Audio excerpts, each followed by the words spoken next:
मुंबईत सूर सम्राज्ञी आशा भोसले यांच्या निधनानंतर आता संपूर्ण शहरामध्ये देशभरामध्ये शोककळा पसरली आहे।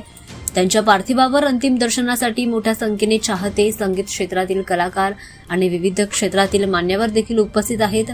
पार्थिव तिरंग्यात लपेटून ठेवण्यात आलंय, ज्यामुळे वातावरण आता अधिकच भावनिक झाल्याचं पाहायला मिळत आहे। अंतिम निरोप देताना अनेक चाहते त्यांच्या आठवणींनी भावुक झालेत। आशा भोसले यांनी आपल्या दीर्घ कारकिर्दीमध्ये मराठी, हिंदी आणि इतर अनेक भाषांमध्ये गाण्यांद्वारे प्रेक्षकांच्या मनामध्ये अढळ स्थान निर्माण केलं होतं। त्यांच्या सुरेल आवाजाने अनेक पिढ्यांना संगीताची गोडी लावली होती। या प्रसंगी क्रिकेटपटू सचिन तेंडुलकर हे देखील श्रद्धांजली वाहण्यासाठी उपस्थित आहेत। पार्थिव पाहताच ते देखील भावुक झाल्याचं पाहायला मिळत आहे। त्यांच्या डोळ्यात अश्रू अनावर झालेत।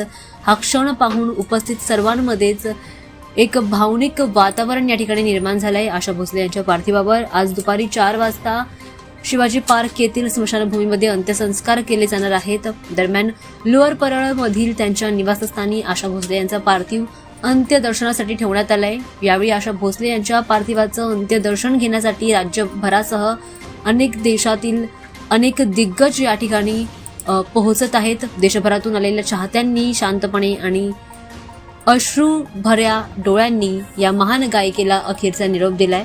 त्यांच्या योगदानामुळे आता भारतीय संगीत क्षेत्रात एक मोठी पोकळी निर्माण झाल्याची भावना व्यक्त केली जाते।